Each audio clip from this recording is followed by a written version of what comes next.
Salut à tous, bienvenue dans Dixon Discute. Moi c'est Dixon, je suis comédien et auteur.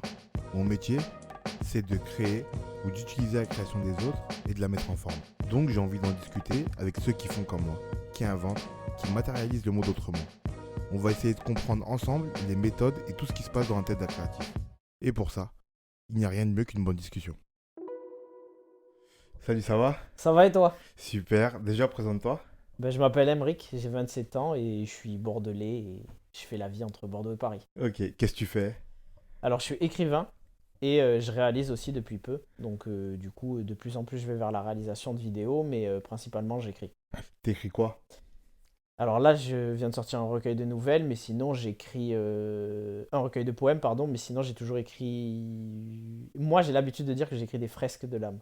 C'est Des comme. fresques de l'âme, Ouais, ça c'est c'est comme beau ça que je ça. vois mon Ça art. c'est beau ça. C'est quoi des fresques de l'âme du coup? J'ai l'impression que quand je crée, pour le coup, il y a des fois, ça m'échappe totalement, tu vois. Il y a une phrase qui revient souvent où je dis je suis dactylo des cieux, dans le sens où j'ai l'impression que j'ai plein d'images qui viennent et c'est juste des trucs qui me traversent en fait. Et je pense que tous les individus que l'on est, on est tous avant tout des âmes et quand je les croise, j'essaie d'en écrire des fresques, Ouais. c'est-à-dire plutôt que d'avoir un tableau arrêté. J'essaye de prendre l'entièreté de l'existence de quelqu'un ou de la mienne pour essayer de la décrire et d'en faire quelque chose artistiquement. Ok, alors déjà, parce que ça m'intéresse, mais quelle différence tu fais entre la poésie et les autres formes d'écriture? Je pense que la poésie, je pense que c'est dû notamment au fait à ce que j'ai écouté comme musique. Et j'ai écouté essentiellement du rap quand j'étais petit. Et du coup, je vais apprendre à personne, il y a l'art de la punchline dans le rap. Et moi, au final, la poésie, je vois plus ça comme un espèce de flash très très court avec une ou deux punchlines dedans. Et c'est ça, c'est capturer l'essence d'une émotion. Je le vois comme ça, la poésie, vraiment. Tandis une nouvelle ou un roman, t'as plus l'idée de c'est une grosse bobine que tu vas tirer à fond en fait pour en faire une histoire. Et là, pour le coup, t'as plus le temps de balader la personne qui lit, que ce soit calme, qu'il y ait des hauts, qu'il y ait des bas. Mais pour moi, la poésie, ça te frappe au visage, ça capture l'essence d'une émotion. Vraiment. Ouais. Moi, tu vois, j'écris pas de poésie parce que du coup, un peu comme ce que tu dis, moi aussi qui consomme beaucoup de rap, je rappe- pour moi, l'écriture poétique, c'est la même forme d'écriture, dira-t-on, que l'écriture musicale. D'accord. Tu vois? Euh, et c'est un truc que j'arrive pas à faire, que Ok, je crois ne pas arriver à faire. Je me suis essayé à ça il y a pas longtemps, tu les vois. nuances. Mais ouais, que je crois ne pas arriver à faire. Je fais attention à ce que je dis. Euh, parce qu'il y a vraiment, comme tu dis, il y a un truc d'immédiateté et de sens à donner de façon très courte et concise. Tu vois, c'est comme ça que moi je le perçois. Comme Ouais, des punchlines dans le rap, genre, faut arriver à trouver le mot image ou le mot valise qui va permettre de donner tout de suite le sens, tu vois. mais Vas-y, vas-y. je suis d'accord avec toi. Et en fait, ce qui est à la fois paradoxal, je suis d'accord. Mais ce qui est paradoxal, c'est que j'ai l'impression que dans la poésie, c'est un truc où tu n'y reviens pas dessus. Pour le coup, c'est un truc qui te traverse, tu le marques. Et en fait, ça devient direct avec la bonne formule. Mais c'est rare que je revienne, tu vois, sur ce que j'écris en poésie. C'est, comme tu as dit, c'est le. Et pour le coup, c'est pour ça qu'il y a parfois il y a des gens avec qui tu discutes simplement dans la vie. Les mecs, ils ont jamais écrit de leur vie, ou les filles, peu importe. Et pour moi, je les trouve grave poétiques. Parce qu'ils ont un sens de la formule où ils vont te discuter avec toi, ils vont te dire un truc et ça marche. Et j'ai une anecdote. Dans mon recueil, il y a une seule phrase que j'ai mis entre guillemets, à laquelle je réponds et qui n'est pas de moi. Et un jour, il y a un monsieur très éméché sur les boulevards à Bordeaux qui est venu me voir. Il m'a juste interpellé, il m'a dit il n'y a plus de place au paradis. Et pour moi, c'était de la poésie. Hmm. Cette phrase, elle m'a marqué à vie, tu vois. C'est parce que il disait trop de choses, il avait le sens de la formule, il l'avait capté, et pourtant, c'était pas réfléchi, mais il avait mis le mot juste Ouais. tout de suite. Mais tu vois, c'est drôle, tu me dis ça parce que moi, j'ai ce regard-là aussi, mais je ne raccordais pas à ça. Parce que peut-être j'écris pas de poésie, du coup, je ne raccordais pas à ça, tu vois. Mais moi-même, pour moi, c'est ma déformation professionnelle. J'aime tellement les mots que je vois des punchlines ou des Mhm. formules partout. Et du coup, des fois, parfois, je discute avec des potes à moi, ils me disent un truc un peu comme toi, je dis, waouh, comment il a trouvé cette phrase, tu vois. Ou pareil, des fois, je me rappelle d'une fois, mon fils, il m'a dit, ouais, je sais plus. Non, il m'a pas dit à moi. Il était en train de jouer, et il jouait avec des pissenlits, c'est les fleurs Ouais, sur lesquelles tu souffles là. Et il a soufflé, et il a dit à la fleur, ta volonté, c'est la liberté. Ça m'a marqué de ouf. Je me suis dit, ouais, il est trop Mais c'est chaud. pour ça, je pense que être auteur, c'est quelque chose. Je pense que c'est un métier être auteur. Parce qu'il y a des codes, il y a des trucs à structurer et tout. Mais poète, pour moi, on peut l'être tous et on peut l'être de manière éphémère. En fait, là, ton fils, quand il dit ça, c'est un poète, tu vois. Ouais, ouais. C'est de la poésie qui nous crée. Donc, clairement, je pense que. En fait, je pense que ça va. Pour le coup, ça va être très, très poétique ce que je vais dire, mais je pense que la poésie, elle est partout autour de nous et tu l'accueilles. C'est juste pour le coup, tu la captures et t'en fais quelque chose, toi. Mais c'est les émotions, c'est ce qu'il y a autour de toi, c'est le monde, c'est la société qui passe. Tout ça, c'est poétique pour moi. Tu me demandais tout à l'heure la différence avec d'autres styles. Les autres styles d'écriture, tu vas construire, tu vas t'imprégner de ton parcours, etc. Là, tu vas façonner quelque chose de A à Z. La poésie, pour moi, ça te traverse et juste tu le récupères et tu le dis à ta manière poétique à toi. Mais tu vois, tu me dis que être auteur, c'est un métier et être poète, tout le monde peut être poète. Mais pourtant, tu as commencé par le métier avant la poésie. Alors qu'en vrai, tu aurais pu être poète du coup de fait. C'est vrai. Mais pour le coup, je pense que ça rebondit sur un truc que toi tu disais, à savoir que moi aussi au début, en fait, je pense que tu dis j'écris pas de poésie, mais c'est surtout que tu te considères pas poète ou tu te crois pas poète. Hmm. Mais de force, tu l'es peut-être déjà. Moi, ce qui m'est arrivé, c'est exactement ça. C'est-à-dire que pendant longtemps, c'était dû au fait que pour moi, la poésie, peut-être dû à un arrachement, et là, ça vient avec des problématiques plus sociales, etc., mais un arrachement culturel, etc., j'ai pas l'habitude d'en lire. Pour moi, c'était pas pour moi. La poésie, c'était Victor Hugo, c'était Baudelaire, c'était La Charogne, c'est ce que j'avais fait au bac. J'écrivais pas ça, moi. C'était. En plus, comme tu dis, on écoute beaucoup de rap tous les deux. Dans la plupart des médias et à l'école, on nous fait pas étudier des textes de rap, c'est encore des trucs qui sont dénigrés. Donc, t'as toujours. Moi, j'avais ce truc de me dire, je fais pas de la poésie, c'est pas de la poésie que je fais. Moi, je fais autre chose. Mais mon autre chose, il avait pas de nom. Et en fait, un jour, je me suis dit, mais au-delà de ton métier, là où tu écris des trucs en tant qu'auteur, à côté, tu gardes des petites phrases. Et ça, qu'est-ce que c'est? Ben, c'est de la poésie. Il faut que tu donnes de la légitimité à ta créativité. C'est de la poésie. Assume-le. Et ça, c'est grâce à mon entourage. Je les remercie qui m'ont poussé à me dire maintenant, si tu as envie de dire que c'est de la poésie, c'est de la Dis-le, ouais. poésie. Hmm. Et, et au final, tu vois, le premier vrai poème que j'ai écrit de ma vie, où je me suis dit, bon, là, pour le coup, je l'écris pour moi, là, c'est un poème. Il y a sûrement personne qui va capter, etc. C'est le truc où j'ai eu le plus de retours. J'étais grave surpris. Mais on m'a dit, ah ouais, ça, c'est mon poème préféré.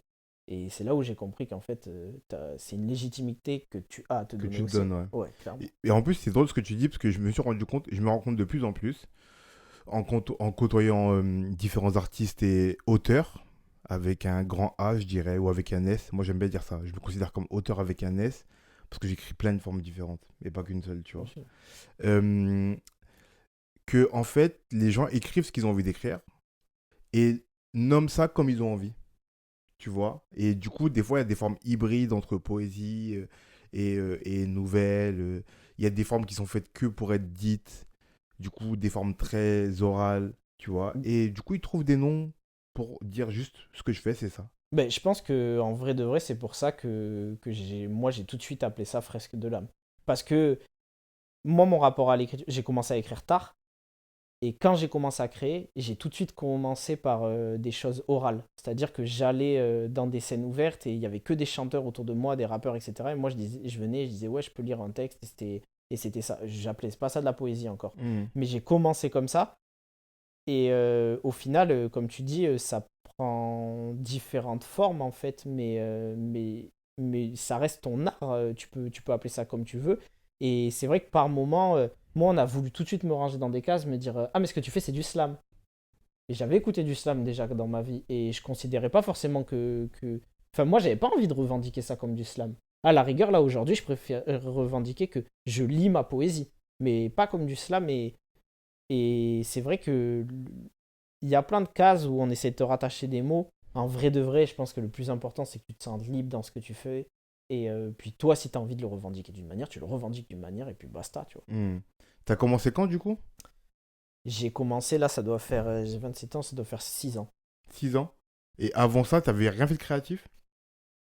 Non, mon seul rapport à la créativité avant, c'était, je vais dire honnêtement, je sentais depuis petit que j'avais envie de faire un truc. Vraiment, je le sentais. J'ai une petite anecdote sur ça d'ailleurs. À l'époque des élections de François Hollande, il y a eu un reportage sur lui. Et lui, il a dit, depuis petit, je sens que je vais être président de la République.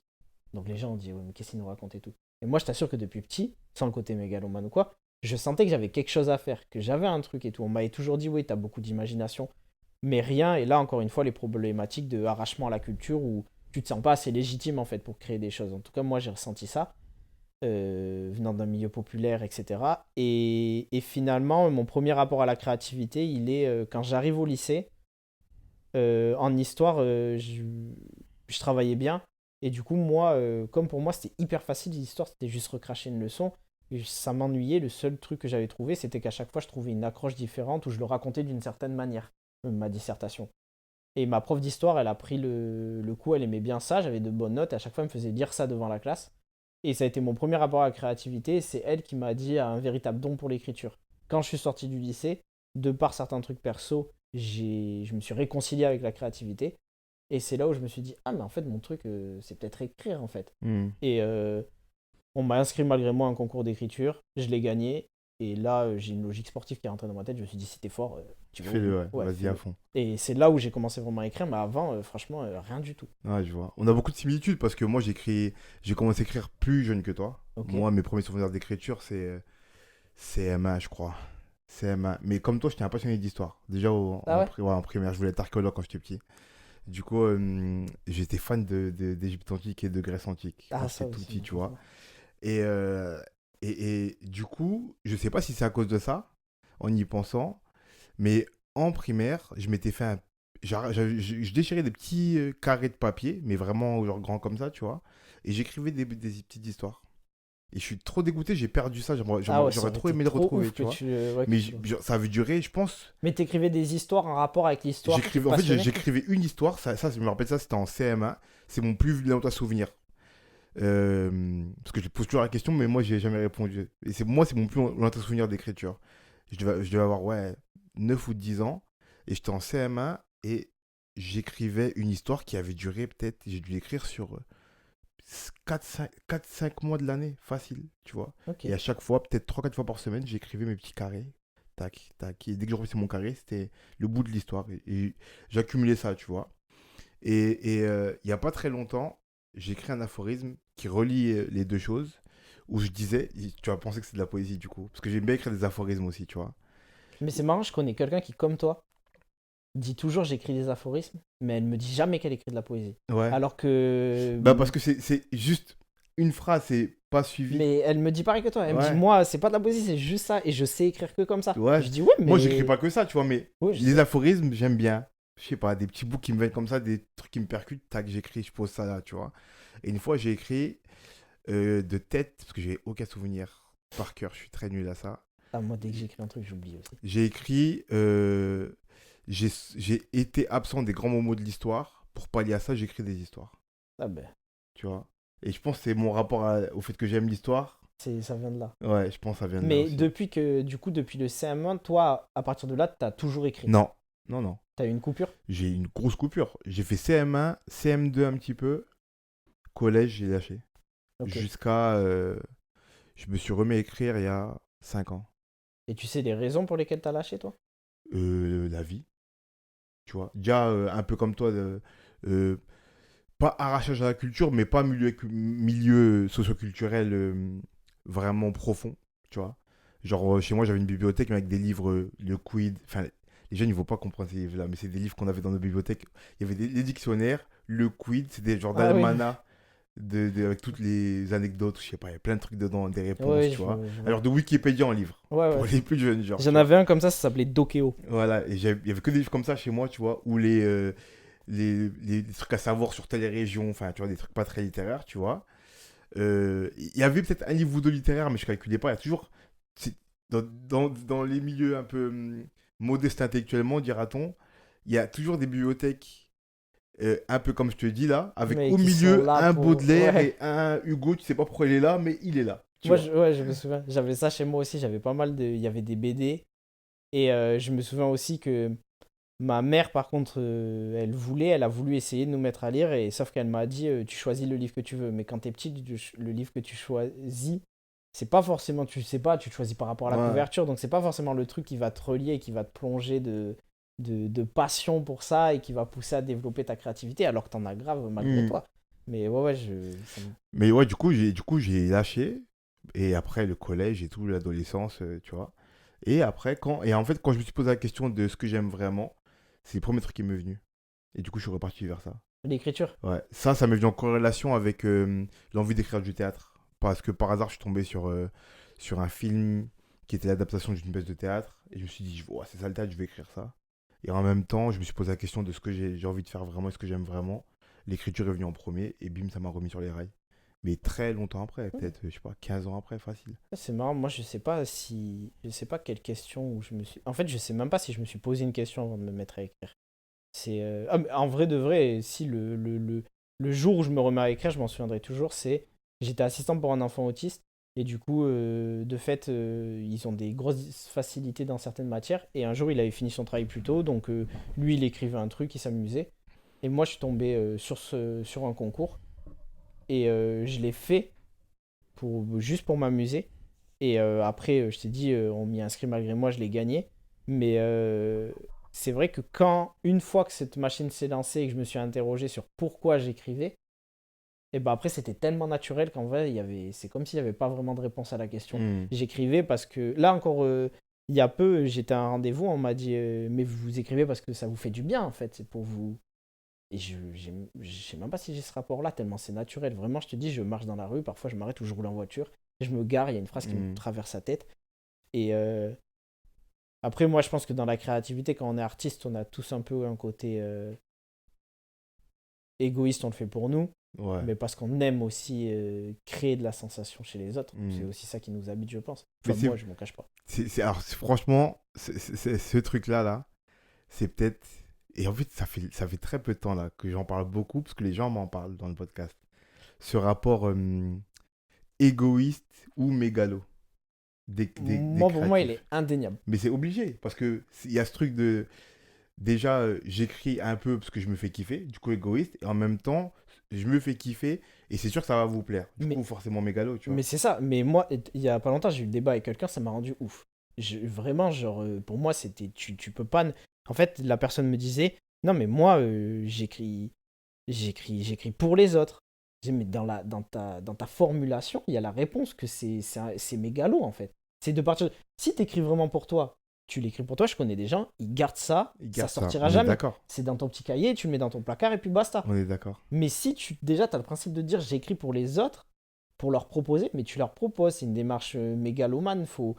Au minima, t'as conscience, j'aime pas le terme confiance, mais au minima, t'as conscience de ce que tu fais. Tu Hmm. sais que t'as la curiosité au moins de vérifier sur est-ce que ça va toucher l'autre. Donc tu le fais, oui, il y a un côté mégalomane et c'est pas. C'est pas grave. Oui, c'est pas grave, hein, Ouais. fais. Mais je suis d'accord parce que tu dis exactement. Ici, j'invitais un chanteur d'afrobeat qui s'appelle Isby Diamond et il me disait exactement ça. Il me disait, écoute, si les gens ils sortent des musiques sur les plateformes de streaming ou quoi que ce soit, c'est parce qu'ils veulent que ça soit entendu. S'ils nient, c'est des menteurs. Il parlait de façon un peu brute, mais c'était clairement ça Mais l'idée. c'est. Il me dit sinon, tu fais ta musique dans ta chambre, tu la gardes pour toi, tu te fais kiffer. Mais. Si tu la sors quelque part, c'est que tu veux que ça soit écouté.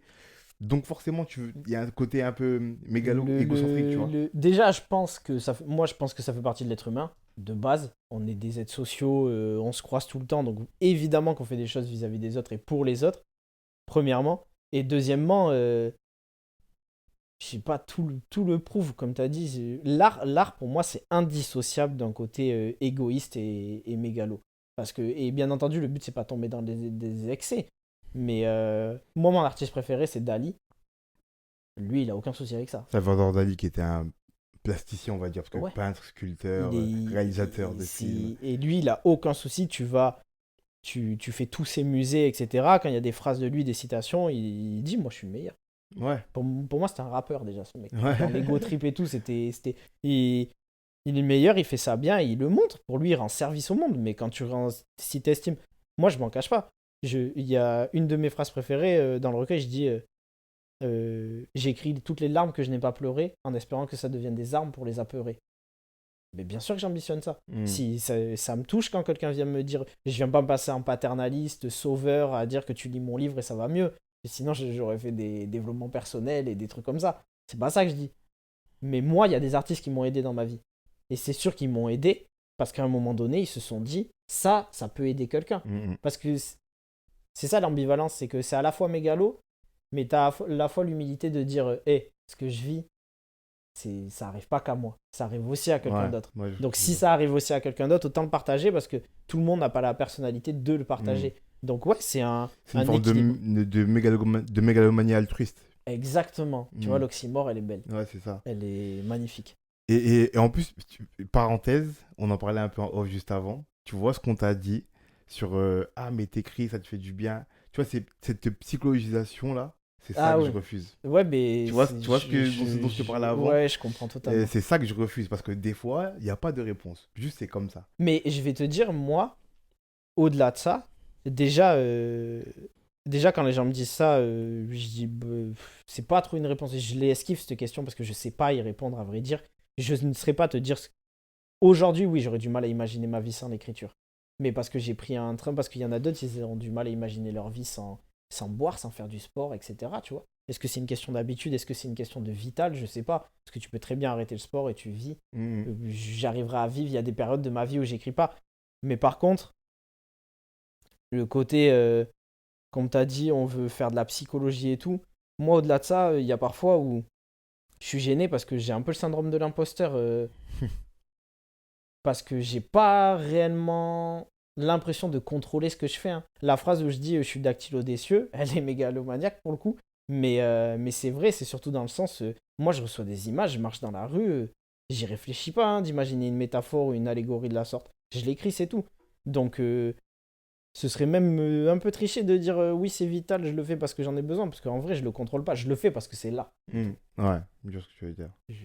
Et pour reparler un peu de créativité plus profondément, est-ce que tu crois que cette différence entre je le fais que pour moi et je le garde pour moi, ce qui est le cas de la plupart des gens, en vérité. Souvent, je l'ai déjà dit ici 2-3 fois, mais en France, on a un pays d'écrivains parce que il y a plus d'écrivains que de livres qui sortent presque. Ouais, c'est ouf. Tout le monde écrit, que ce soit un petit journal intime, que ce soit un recueil, tout le monde, quasi tous les Français écrivent, tu vois, ou ont déjà écrit en tout cas. Et du coup, beaucoup le gardent pour eux. Est-ce que tu vois une différence dans le fait, dans l'acte de créer, quand c'est un petit truc que tu gardes pour toi, ou c'est un truc avec cette envie de la diffuser? Mais tu sais que plus les années passent et plus j'ai l'impression que je garde rien pour moi. Bien sûr. À Mais un justement, moment donné, est-ce que pour toi, ça influence beaucoup ta créativité, le fait de penser que ça va être diffusé? Ah, franchement, non. En fait, je pense que ça l'influence de manière pas consciente. Je m'explique. De nature, ce que je prône dans la vie, c'est toujours de se déconstruire et de faire attention à autrui. Moi, je me considère existentialiste. C'est-à-dire, j'estime que je suis pas là que pour moi. Je suis là pour. On est là pour tous pour l'entièreté. Donc, il faut que ça se passe bien. Donc, comme j'essaye de. Hein? T'as lu Sartre? Bah ouais. Franchement, j'ai 4 livres qui ont marqué ma vie et Sartre en fait partie. Ok. Et ça en fait partie parce que je me suis dit, ah, ça porte un nom ce que je suis. Tu sais, tu le penses après. Et pour le coup, du coup, dans ma vie de tous les jours, j'essaye de penser à ce que je dis, mais de manière inconsciente. Tu vois, j'essaie de faire le travail avant chez moi pour que quand je parle, ça gêne pas forcément quelque chose et que ça, du coup, ça n'a pas à transformer. J'ai pas à retenir mes propos, j'essaie qu'ils soient clean direct. Mais dans la créativité, c'est pareil. J'écris, je sors ce qu'il y a dans ma tête, je me mets pas de censure. Mais en fait, comme j'ai fait un travail suffisamment correct sur moi-même, même s'il n'est jamais fini avant, ben, j'ai pas à me censurer, j'ai pas à penser justement ah ça va être diffusé ou quoi que ce soit. Le seul truc qui peut me passer par la tête en termes de créativité quand ça va sortir, c'est si vraiment c'est une commande, entre guillemets. C'est-à-dire que si on m'invite sur un projet et qu'on me dit ah là ça va être diffusé pour tel public, pour ci, pour ça, bah là je vais un peu plus m'adapter, je vais dire, enfin je vais répondre à sa commande. Mais si c'est mon art à moi, que c'est que perso, il y a une citation de Shirley Soignon qui est Une humoriste. une humoriste. Elle a dit dans un podcast à elle, plus c'est personnel, plus c'est universel. quand ça m'a frappé, quand je l'ai entendu, ça m'a plus quitté. Mm. Et c'est à partir de ce moment-là où je me suis dit, c'est là où tu touches le plus les gens. Parfois, tu crois, et je pense que ça nous le fait à tous en tant qu'artistes, parfois je crois écrire des trucs de fou. Moi, il y a une phrase, c'est une phrase préférée, je me suis dit, c'est du génie. Personne n'a capté. Personne n'a capté le jeu de mots, etc. Il y a des trucs, je les écris sans aucun succès, sans aucune attente de retour sur ça. Et les gens viennent te dire, ah, c'est incroyable et tout. Donc, non, je pense que tu fais juste, tu fais.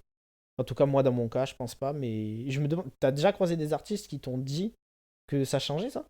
Qu'ils faisaient attention à. Ben, j'ai pas posé la question avant toi. Du Ok. coup, je sais pas. Bah, je regarderai les prochains épisodes, je serais très Ouais. curieux. Ouais. J'ai l'impression que, justement, par rapport à ce qu'on évoquait avant, comme on est dans une démarche, on le fait pour nous, finalement, tu te poses pas la question. Si, après, je te dis ça, mais les fois où je réfléchis à quand ça sort, c'est juste que moi, admettons, je vais parler d'un truc familial dans un de mes textes. Si je veux pas que ça sorte et je sais, là, je vais pas le mettre sur Instagram ou sur un compte, etc. Ou parfois, je dis des choses dans mes textes et tu mets juste des citations sur Instagram et je vais pas choisir cette citation-là. Mais là, c'est juste une affaire de moi qui n'a pas encore processé le fait de totalement assumer que ce soit Mm. lu par du public. Mm. Mais d'une certaine manière, je le mets quand même. Donc, je sais que ça va être trouvé par un plus petit audimat, mais non, c'est la seule barrière que j'ai, c'est vis-à-vis de moi-même. C'est est-ce que je suis prêt à l'assumer Mm. si ma mère le lit, Ouais, mon je père vois. le lit. Bah, en fait, je te pose cette question-là, là, parce que de plus en plus, et à force de rencontrer des gens et de discuter ici, tu vois, je me pose de la question, moi qui, en plus, je suis un passionné des détails, tu vois, de la créativité et des détails. Du coup, je corrèle les deux. Et la question que je me pose de plus en plus, c'est la manière inconsciente dont les petits trucs influencent notre créativité. Tu vois? Bon, il y a un peu la réponse dans la question parce que c'est inconscient. Moi-même, je le dis, tu vois. Mais j'essaie de titiller les gens pour savoir s'ils se rendent compte de ça ou pas, tu vois. Et à quel point il y a des trucs qu'on croit être extérieurs, mais qui, d'une certaine manière, influencent la Ah manière oui, dont on va créer ce qu'on fait. ah oui, Tu vois ce que je veux dire? c'est- Et du coup, comment, par exemple, le fait en amont ou d'avoir ça en tête que ça va être lu par tes parents, tes proches, tes potes, ta meuf, ton mec, nanana, ça peut influencer. Le fait de te dire, ok, ça c'est juste dans mon journal intime, ok, ça c'est pour être diffusé, ça influence. Enfin, tu vois, tous ces petits trucs-là, comment ça influence. Euh, Parfois le cadre aussi, ouais. tu vois, la manière dont. Moi, je sais que quand j'écris chez moi et quand j'écris à l'extérieur, c'est pas du tout pareil. Je suis beaucoup plus à l'aise à l'extérieur. Moi, selon le support aussi. Si j'écris sur un truc digital ou stylo, ça change. Ah ouais? Ouais. Qu'est-ce que ça change? En fait, franchement, j'écris essentiellement sur mon portable. Je l'ai Ouais. tout le temps dans la main, tac, tac, tac, je note tout. Mais mon premier roman, je l'ai écrit genre 80% sur mon portable. Et on m'a offert un carnet qui est un très beau carnet. Et pour le coup, je l'ai eu il y a 2 ans, tu vois, et je l'ai pas encore fini. Parce que c'est vraiment des moments particuliers pour moi. C'est quand je voyage, c'est dans mes moments de repos que j'écris au stylo. Et là, pour le coup, c'est peut-être les détails inconscients dont tu parles. Comme j'ai l'impression d'écrire en me parlant plus à moi-même dans le carnet, peut-être que je vais y lâcher plus de choses. Peut-être que je vais être plus perso, etc. J'ai un souvenir d'un texte notamment que j'ai écrit. Et ce texte-là, je m'étais direct dit, je suis pas encore prêt à l'assumer pour le sortir. Si des gens l'écoutent, c'est que mes proches. Hmm. Et au final, je pense que quand les gens vont l'écouter aujourd'hui, qui va sortir, ils vont faire une différence avec ce que j'ai sorti et se dire, ah mais là, il est beaucoup plus dans l'émotion, là c'est beaucoup plus ci, c'est beaucoup plus ça. Et ça fait partie des détails inconscients avant. Mais pour répondre vraiment au stylo, ça change le. Je sais pas, c'est moins dans la précipitation, j'ai le temps et t'as le truc, t'as la page blanche là devant toi, une note sur ton iPhone, tu vois pas, tu vois la suite. Là, t'as la page blanche, t'as la deuxième t'es pressé, t'as envie que le stylo il suive la vitesse de ton esprit, ça donne autre chose. Franchement, moi, ça me change tout. Est-ce que quand on écrit sur différents supports comme tu viens de l'expliquer là, et que ce qu'on écrit du coup est différent ou est teinté différemment, est-ce que quand on se relit et qu'on compare les écrits qu'on fait, il y a c'est je dirais pas compliqué, c'est pas le mot que je vais utiliser, mais en tout cas, c'est pas particulier, tu vois. par exemple, tu me dis que t'es dans l'émotionnel quand t'es plus dans l'émotionnel quand t'écris sur un support papier, un support physique, que dans le support digital. Est-ce que quand parfois tu reviens sur des textes émotionnels, tu te dis pas, ah là peut-être j'ai été bon, parce que parfois l'émotion nous fait penser qu'on est meilleur quand on Ah, livre, tu vois. Et du coup, quand tu reviens sur ton support numérique et tu lis tes textes, tu te dis, ah peut-être j'ai été moins bon, tu vois. Ça crée pas une altération dans la tête d'écrire de manière différente sur différents supports. ben, je sais pas si ça crée à ce point-là, tu vois, une différence, mais je pense que tu peux mieux connaître ton style et faire plus attention aux détails. Et au final, les détails qui sont inconscients, ça va te permettre de peut-être les apprivoiser dans le futur. Parce que tu vas te dire, ah là, ce que j'ai écrit au papier, j'aime ça. J'aimerais bien faire plus souvent ça dans mon art. T'essayes de te souvenir dans quelles conditions j'étais, où j'étais, comment je me suis posé. Déjà, c'est sur papier. Donc, viens la prochaine fois, je réessaye sans que ça devienne automatique. Mhm. Mais ça peut créer un truc de. Tu vas chercher autre chose, en fait. Et tu l'identifies. Moi, je pense que écrire sur différents supports, dans mon cas, et constater que c'est pas la même chose, ça me permet de mieux m'apprivoiser et mieux me connaître en tant qu'artiste. Parce que, parce que je te dis, là, la phrase que tu m'as dit, ça me fait écho. Où il y a pas longtemps, j'ai relu quelque chose que j'avais écrit longuement sur support digital. Et au final, je l'avais pas du tout écrit dans un but de le sortir. C'était vraiment, j'avais pris mon temps. Et là, en le relisant, je me suis dit, ah, mais en fait, c'est bon, là, tu sors du prisme que tu avais de prime abord. Tu le relis avec un œil plus extérieur un peu plus tard et tu te dis, mais il y a, dans le personnel, il y a quelque chose à gratter, là, il y a quelque chose à faire avec tout ça. Mhm. Donc, ouais, ça permet, je pense, de t'apprivoiser, tu vois. Est-ce que tu as un cadre privilégié pour écrire? Vu que tu me parlais du cadre juste avant, du contexte dans lequel tu écris. L'endroit où j'ai le plus écrit de ma vie, c'est à l'arrêt de bus. Ah ouais? Oh, laisse tomber. L'arrêt de bus, c'est quelque chose. Je sais pas, il y a un truc. L'arrêt de bus est dans le bus, hein. C'est vraiment les endroits où j'ai le plus écrit. Si j'avais été parisien, ça aurait peut-être été dans le métro, tu vois. Ouais. Mais là, le fait que, je sais pas, dans le bus, il y a ce truc-là de tu vois la vie et la ville défiler, tu croises plein de gens. Moi, je mets mes écouteurs sur pause, je vois tout ce qui se passe, ça me parle trop en fait. Ça me redescend. Je me dis, t'es personne là. Là, tu vois, tu te balades juste dans le. Tu vas d'un point A à d'un point B, tu te rends compte, il y a des gens, ils ont des plus gros problèmes que toi, ou alors ils sont plus heureux que toi et tout. C'est ce cadre-là.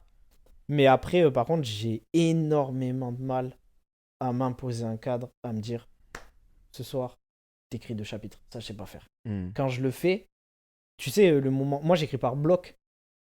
Je sais pas comment t'écris, mais c'est. Mon esprit dans la créativité, il est à la fois super fouillé et super structuré. Parce que je vais recevoir une image. Moi, je sais que cette image-là, elle va dans ce texte-là. Mhm. Si je reçois une autre image, je sais que c'est un nouveau texte. Je sais pas comment ça s'organise, c'est de manière naturelle. Faut pas me demander Ouais, tout ouais, je seul. vois très bien. Ça Ouais, vient tout seul. je vois, je vois. Je le fais. Mais par contre, il y a une étape où il faut prendre des blocs que tu as écrits et les mettre en ordre. Si c'est un roman, le structurer, rajouter du lien, etc. Et ça en vrai, ça me prend la tête. Et hier, mon petit frère m'en parlait. Il m'a dit, ouais, le truc que je respecte chez les auteurs, c'est qu'on a tous des idées. Comme tu as dit, tous les Français écrivent. Mais vous transformez une idée en 200 pages. Et les 200 pages, elles sont liées et tout. Je lui ai dit, mais crois pas que. Je lui ai dit, en tout cas, pour moi, c'est la pire partie, ça. C'est là où ça devient scolaire, en fait. C'est cool d'avoir l'idée. Tu marches dans la rue, tu l'as, tu notes, effervescence, t'enregistres une note pour t'entendre plus tard et tout. Puis là, il faut réécouter la note. Faut te poser, faut l'écrire. C'est. Faut Donc, être développé parfois. Ouais.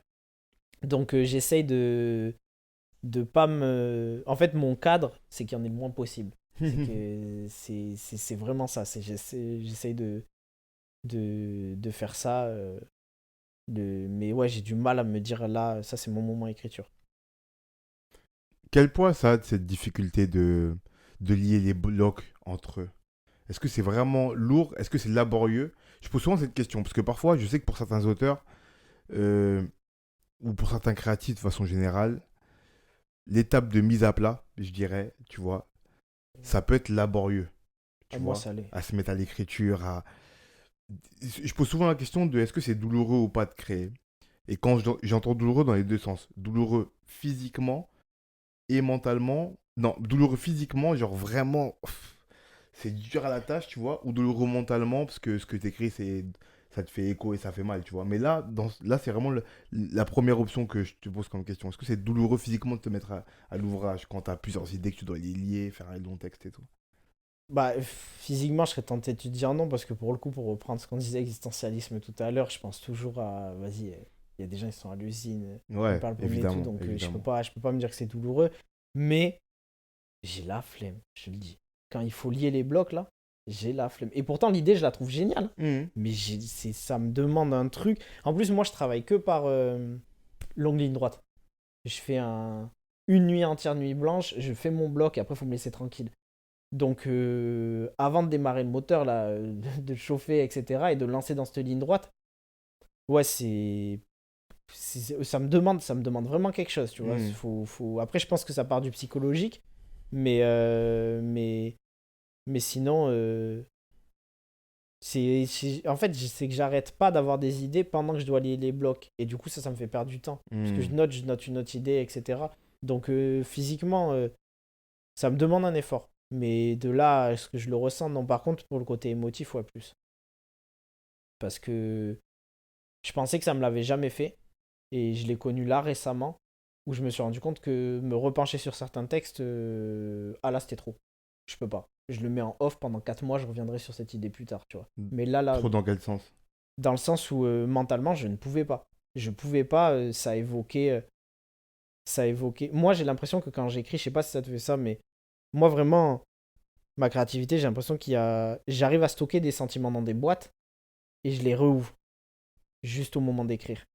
Et ça, là, par contre, j'ai appris récemment que ça pouvait me peser. J'ai Mhm. ouvert une boîte, j'ai voulu écrire un truc et je me suis dit, hop, hop, Non, pas maintenant, t'es ouais. pas prêt là. T'es pas Là, prêt. c'est pas maintenant qu'il faut l'ouvrir cette boîte là. Et je trouve ça beau quand t'arrives à l'ouvrir plus tard parce que je te trouve beaucoup plus objectif sur ce que tu fais Ouais, quand t'as digéré quelque avec le chose. recul. Ouais, de fou. Mais il y a des fois où, ouais, mentalement, par contre, c'est rude. Moi, j'ai ressenti plus de difficultés mentales, pour le coup, dans ma vie que physique. Mhm. Donc, Moi, ça me le fait pas parce que j'écris pas beaucoup sur mes émotions propres, ok, tu vois.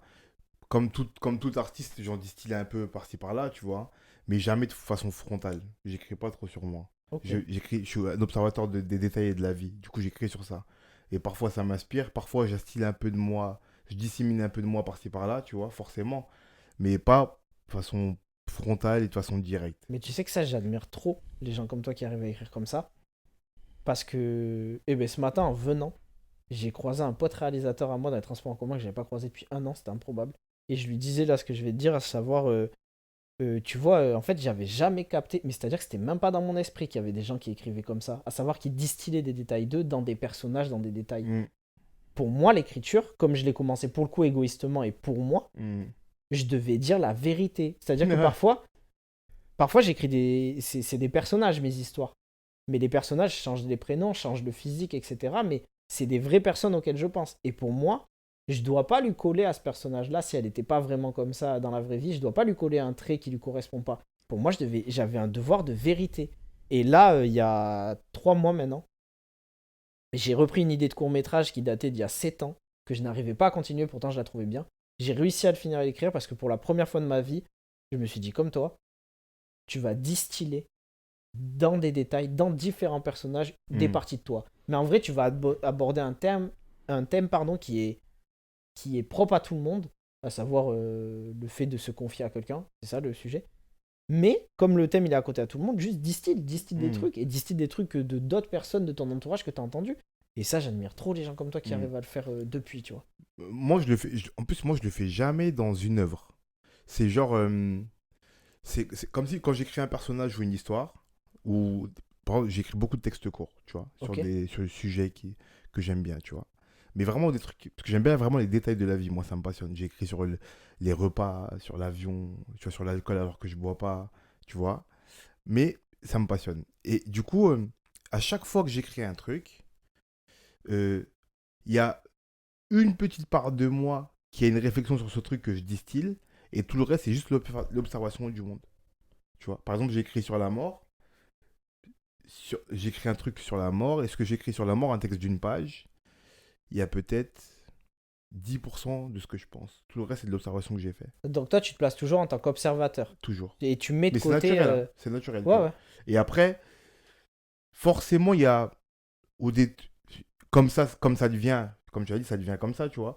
Au détour d'une phrase, au final, c'est toi. Du coup, en l'occurrence, c'est moi.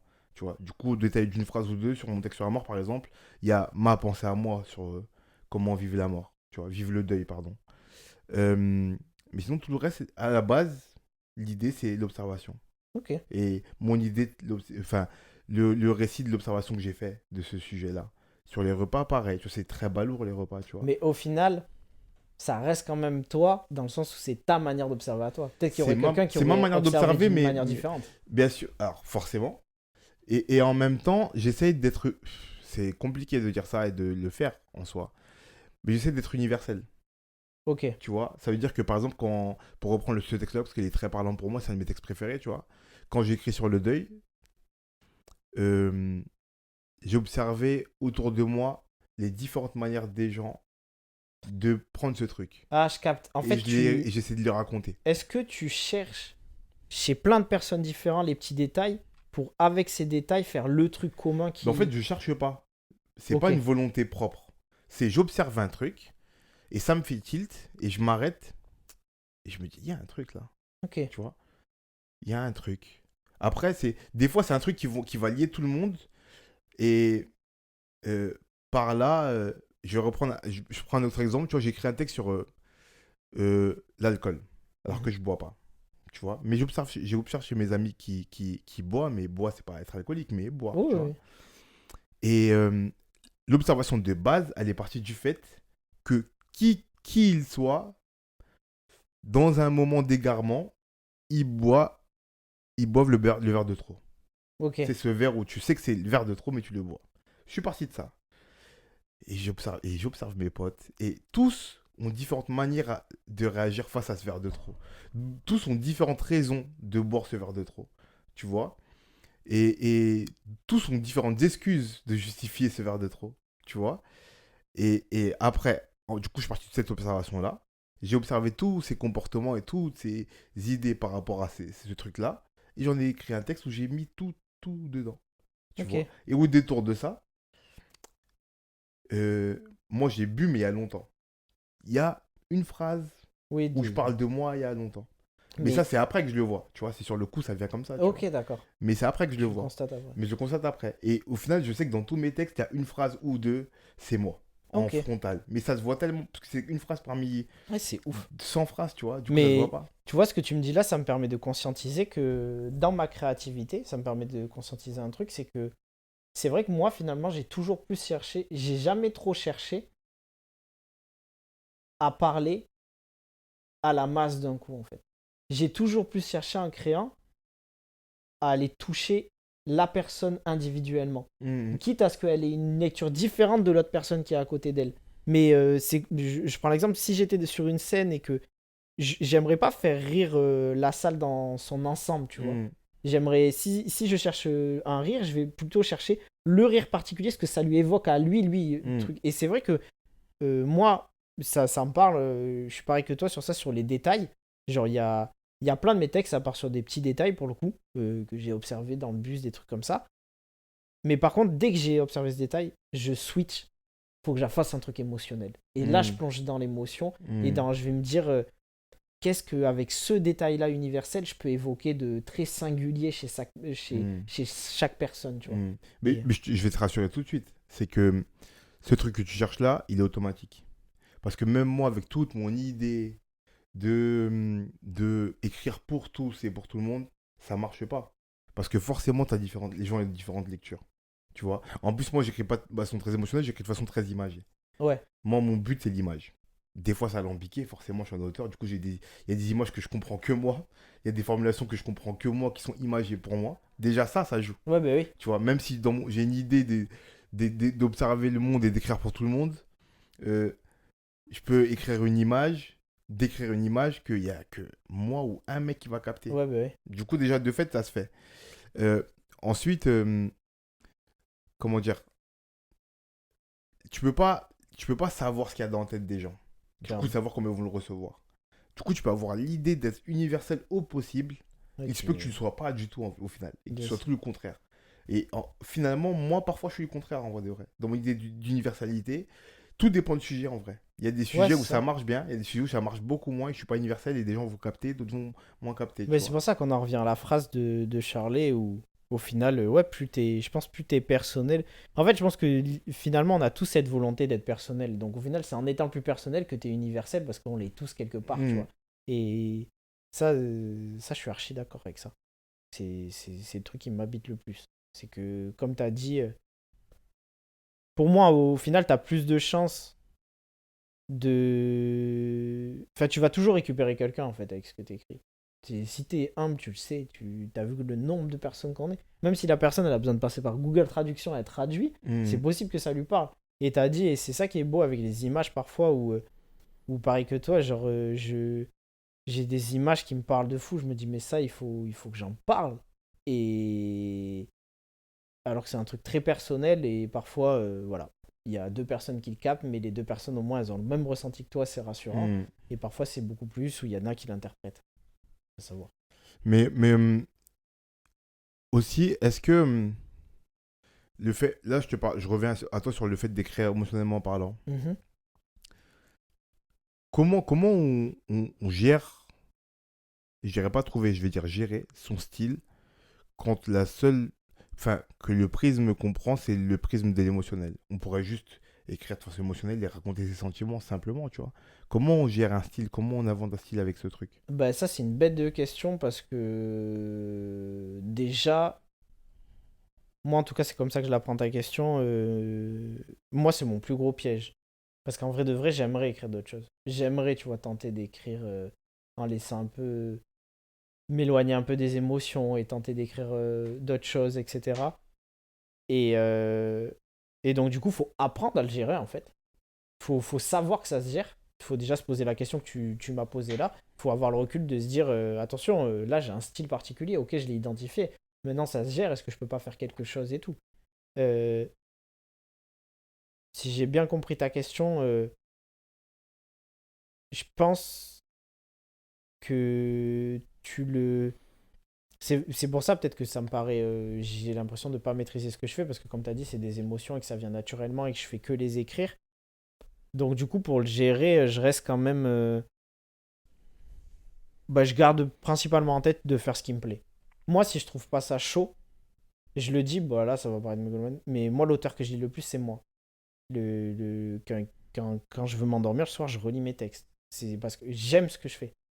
Donc, du coup, pour gérer mon style, vu que c'est mes émotions, pour pas que ça m'effraie trop de me dire je vais m'exposer aux gens et tout. Souvent, les gens ils me disent ah, t'as du courage et tout, tu t'exposes du coup. Mais moi, j'ai pas ce sentiment-là. Hmm. Parce que, comme t'as dit, je gère mon style au final et mon style, je le gère, ou mon émotion, même si c'est mon émotion, faut qu'elle soit stylée, que ce soit une bête d'image. C'est comme ça que je le gère, moi.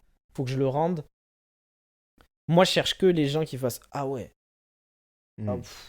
genre, ok, c'est comme ça. J'ai la même émotion, mais je l'aurais pas dit comme ça. Hmm. Et c'est ça qui me fait le plus plaisir.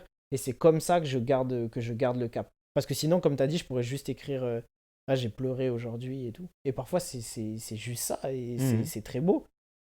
Mais moi, dire j'ai pleuré. Par exemple, une de mes phrases préférées que j'ai écrites, je dis parfois je ris, parfois je pleure, et pour me cacher, je fais les deux en même temps. Moi, en vrai, je voulais juste exprimer une chose simple, c'est que moi, c'est les hauts et les bas. Hmm. Mais là, la manière de l'exprimer, c'était stylé pour moi. C'est Hmm. le point d'orgue, il faut que ce soit stylé. Et ça, c'est ma déformation parce que j'écoutais du rap. Ouais, je vois, je vois. Il faut que ça frappe, tu vois. Mon Hmm. artiste préféré, c'est Booba. L'album, le plus grand album de rap français de tous les temps, je considère que c'est Temps mort. Et le gars, il parle de trucs que j'ai pas vécu. Mais les images, elles m'ont trop frappé. Les Hmm. émotions et tout, de la manière dont elles sont distribuées, dans la créativité, c'est trop. Et moi, du coup, dans la créativité, je cherche que ça. Je cherche à, ok, c'est personnel, mais il faut que ce soit stylé. Hmm. Pas juste, sinon, j'aurais fait un journal intime. Ouais, bah ouais. Pas besoin de Donc, ce styliser, qui me. tu. Ouais, voilà, Hmm. c'est le mot. Ce qui me guide, c'est le fait de styliser ça. Et après, plus les années passent, plus tu le fais de manière naturelle finalement, parce que c'est comme ça que tu penses. Et en vrai de vrai, moi, il n'y a pas trop de différence entre ce que j'écris et comment je suis dans la vie quand tu me prends et quand Hmm. je parle. Donc même on m'a souvent dit, ah, mais t'es grandiloquent. Genre, et tu parles, t'es là avec tes grandes phrases. Ouais, mais pour moi, la vie, ça doit être stylé. Ouais, mais est-ce que c'est pas une déformation d'auteur, ça? Parce que même moi, quand je m'emballe, je fais ce truc-là Eh naturellement. ben, je vais te poser une question. Tu l'as peut-être déjà posée, mais moi, je me demande souvent, Ouais. est-ce que j'écris parce que je suis né, j'avais ce don-là, Mhm. ou est-ce que j'ai ce don-là parce que il m'arrive des trucs dans la vie et que je suis comme ça de base, tu vois. Donc, est-ce que je parle comme ça parce que je suis auteur ou est-ce que je suis auteur parce que je parle comme ça? C'est de quel côté je me place, tu vois. Moi, je crois que pour ma part, je suis né avec l'envie, je sais pas si c'était un don, mais en tout cas l'envie d'écrire. Et que cette envie d'écrire a créé un amour pour les mots, et cet amour pour les mots influence parfois la manière dont je parle, Ok, tu vois. Et que parfois je m'écoute parler. Je m'écoute parler, mais en tout cas pour moi, dans le bon sens. Pas juste je raconte ma ouais, vie, je débite, tu vois.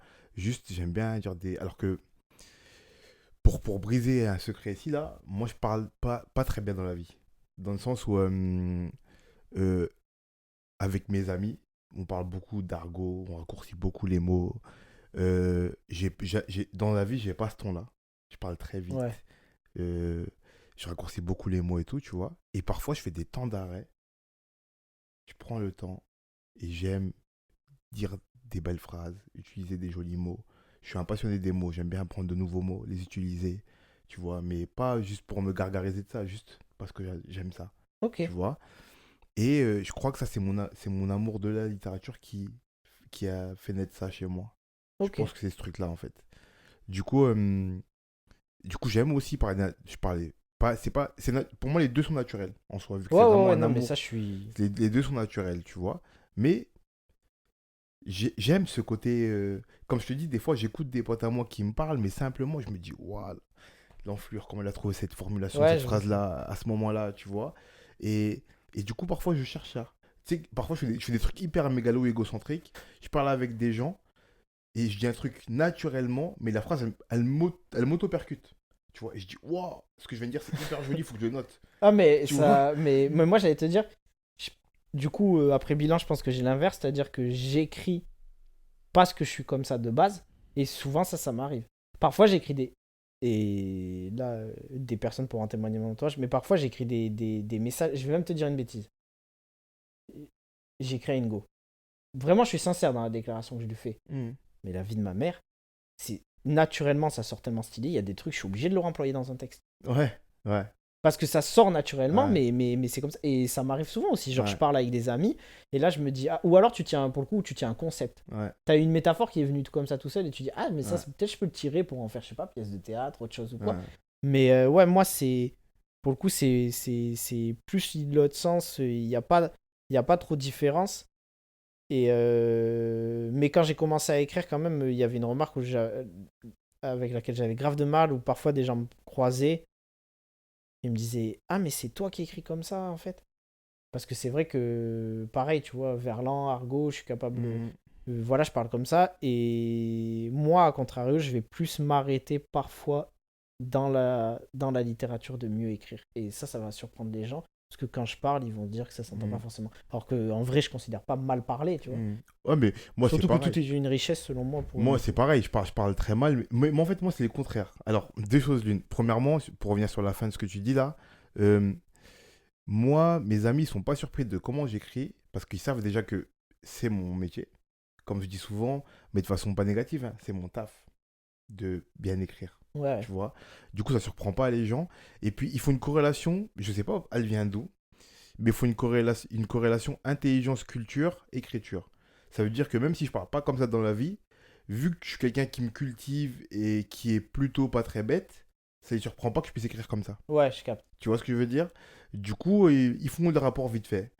Et deuxièmement, pour revenir sur ce que tu as dit par rapport aux filles et tout, ça m'est déjà arrivé aussi d'écrire des jolis messages, des jolis, tu vois.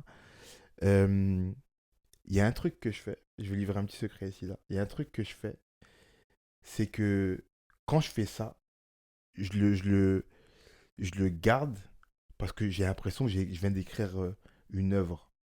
Ouais. Comme si je viens d'écrire un texte pour moi. On te l'a pas déjà reproché? Non, c'est moi, personne ne le sait, ça. Je viens de le dire là, je viens de Ok. m'auto-balancer là. Personne ne le sait. C'est que parfois, quand j'écris des jolis trucs, soit la demande d'une fille ou moi, naturellement, dans des relations, ça m'est déjà arrivé d'écrire des jolis trucs, tu vois. avec vraiment des jolis mots, avec mon style d'écriture et tout, tu vois. Je le garde parce que je veux jamais le redire, parce que j'aurais l'impression de faire une redite Ouais, et de recycler. je capte. Comme si ce truc-là, c'était pas un truc qui était destiné à quelqu'un, mais qui était un texte que j'avais écrit.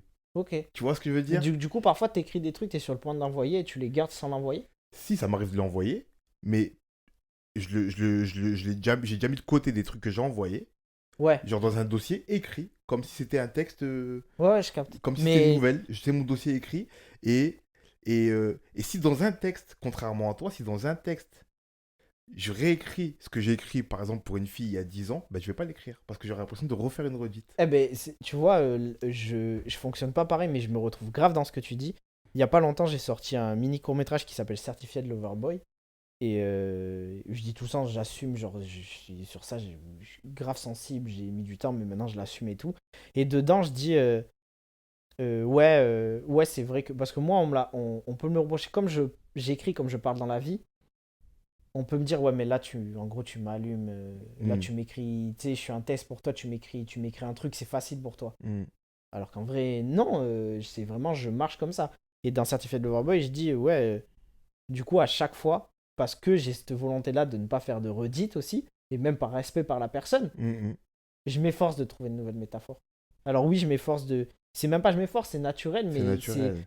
oui, je dis de nouveaux trucs et c'est dire avec de nouvelles images, etc. Mais ça revient constamment, ça revient constamment. Et au final, c'est pour ça que je fais pas de différence dans ma créativité entre ce que je vis et ma Hmm. créativité, parce que l'un nourrit l'autre en fait. Enfin, surtout, ma vie nourrit Mais, l'autre. mais je te suis, parce que du coup, un autre truc, c'est que maintenant, j'écris beaucoup moins de trucs jolis personnels, Ok. parce que je me suis rendu compte que j'ai trop de déformations professionnelles. Et que je vois trop ça comme un exercice de taf. Quand t'écris à quelqu'un? Quand j'écris à Ok. quelqu'un. Quand on me demande des. Tu vois, genre, imaginons, je serais pas auteur. Et que je suis avec une fille ou avec quelqu'un de ma famille qui me dit écris-moi quelque chose de joli ou exprime-moi tes sentiments ou un truc. Euh, Comme tous les gens normaux qui sont pas des écrivains, des artistes, tu vois, j'écrirai un truc. Sûrement, il y aurait des belles formulations dedans parce qu'il y a toujours un truc qui émane de Ouais. l'émotion et qui fait que tu as des belles formulations, même si t'es pas très littéraire, tu vois. Mais ça serait un jet comme ça, tu vois. Le truc, c'est que moi, c'est mon taf. Du coup, je vais me prendre la tête sur la formulation, sur les métaphores à choisir. Je vais me regarder écrire, je vais m'écouter lire et relire et dire ah là j'ai trouvé, là je l'ai redit. Il y a un truc de spontanéité qui s'efface Ok. naturellement parce que c'est mon travail. Du coup, maintenant j'écris beaucoup moins bien quand on me demande un truc émotionnel. Ouais, Je fais pas d'effort. Ok. Ouais, Mais dans une spontanéité. ouais, Tu je vois ce capte. que je veux dire? Pour rester vraiment spontané, bah, je fais beaucoup moins d'efforts. Mais Parce que sinon c'est du travail Ouais, pour moi. mais en fait, là, quand tu le dis, ça me permet de conscientiser la différence. C'est que je pense que moi, je ne considère toujours pas que c'est mon travail. Tu vois, Hmm, Et c'est aussi, ça va du coup avec syndrome d'imposteur qu'on a parlé hmm. avant et tout, mais ce qui fait qu'il n'y a pratiquement aucune Différence. différence Hmm, entre qui je suis et dans mes textes, qui désarçonne et qui me dessert hein, parfois dans mes relations personnelles hmm, fort, tu vois. hmm. Mais comme je considère pas ça comme un travail, j'ai pas à faire différence. Peut-être que le jour où je vais plus légitimer des choses et je vais me dire, là, je suis auteur, et ben, ça se trouve, je vais faire comme toi. Hmm. Et Mais ce après, sera attention, parce que fini. là, je viens de dire travailler plein de fois, les gens vont croire que Ouais, je suis à l'usine. Genre, c'est un travail d'artiste. Du coup, c'est pas ouais, un oui. travail mécanique. Mais en fait, pour moi, travail, je l'entends dans le sens, c'est quelque chose que tu maîtrises. Oui, non, mais je suis d'accord, c'est comme Et les musiciens. voilà, il en est que, à force d'écrire, je maîtrise à ma petite échelle ce que j'écris. Non, C'est ça que je veux mais dire. je Je sais suis pas si d'accord, c'est bien ou pas. je comprends tout Je à vais... fait. Mais je dis ça plus pour les gens qui Ouais, écoutent, ouais. qui sont pas, tu vois, qui vont pas comprendre, qui vont comprendre ça d'une autre manière, tu vois. Je sais pas si j'écris bien ou mal, je sais pas si j'évalue pas, tu vois. Je quantifie pas ce que j'écris, mais en tout cas, il en est que j'ai une certaine habitude de l'écriture, à force d'écrire, et du coup, c'est comme une forme de travail. C'est pour ça que je dis travailler beaucoup. Mais je vois, on se rejoint un peu. Ah, mais sur ça, on est corda. Et du coup, pour revenir un peu sur ce que tu m'as dit précédemment, sur le fait que c'est lié à tes émotions propres et que tu attaches beaucoup d'importance au fait d'aimer ce que tu écris et que tu te relis beaucoup. Est-ce que du coup, à quel niveau tu passes l'autocritique là-dedans? Ouais, bah, c'est une bonne question parce que j'allais dire Bellec, les gens ils vont penser que je me considère comme je sais pas quoi. J'ai très foi en ce que je fais, mais bah là pour le coup, si mon entourage était là, il te le dirait, je suis très très difficile avec moi-même. Genre, j'ai déjà jeté un roman en entier. Hmm. Parce que moi, je considère que si je relis un truc et puis plus de 3 fois, je me dis, bah, Emmerich. Enfin, j'ai pas de mal à me dire, ça part poubelle. J'ai tellement foi dans le fait que je peux créer que quand c'est pas bon la création, ça sort pas. Mais quand ça sort, c'est que j'estime que c'est bon, tu vois. Pardon, je te coupe. Est-ce que quand tu jettes des écrits à la poubelle, en même temps, tu jettes pas un peu tes émotions du coup? Non, parce que si je le jette, c'est, tu vois, tout à l'heure quand je t'ai dit, même si j'écris mes émotions, moi, il faut qu'elles soient stylées. Hmm, C'est que mon émotion, elle est toujours là, je vais quand même l'écrire. hmm, Mais il faut qu'elle sorte de manière stylée. hmm, C'est pour ça que, effectivement, il y a des écrits que je ne sors jamais, mais c'est parce que je les trouve pas accessibles, je les trouve brouillons, hmm. je les trouve. Donc ça rejoint tout ce qu'on dit là, c'est que je l'écris, je le fais Du coup, tu vraiment. jettes la créativité, pas l'émotion. Ouais, c'est ça, Hmm, exactement. Ou alors je reviens plus tard dessus, c'est que je suis pas à même de tailler bien l'émotion pour qu'elle soit créative. ok. Mais, mais sinon, Non, non, ouais, je jette. Après, mon autocritique, elle est. Déjà, moi, j'ai beaucoup de mal. Si je me mets dans la tête que je dois me relire pour vérifier le texte, ça déjà, c'est comme tout à l'heure. Ça me prend de l'énergie, ça me pète la tête. Genre, relire faute d'orthographe, ponctuation et tout. Hmm. Ça me prend la tête. Je sais que c'est pas bien. Ça, pour le coup, je devrais accentuer l'autocritique et plus être difficile avec moi-même et rien me laisser Je passer, te tu vois. jugerai pas là-dessus, hein. Je me Mais, relis jamais.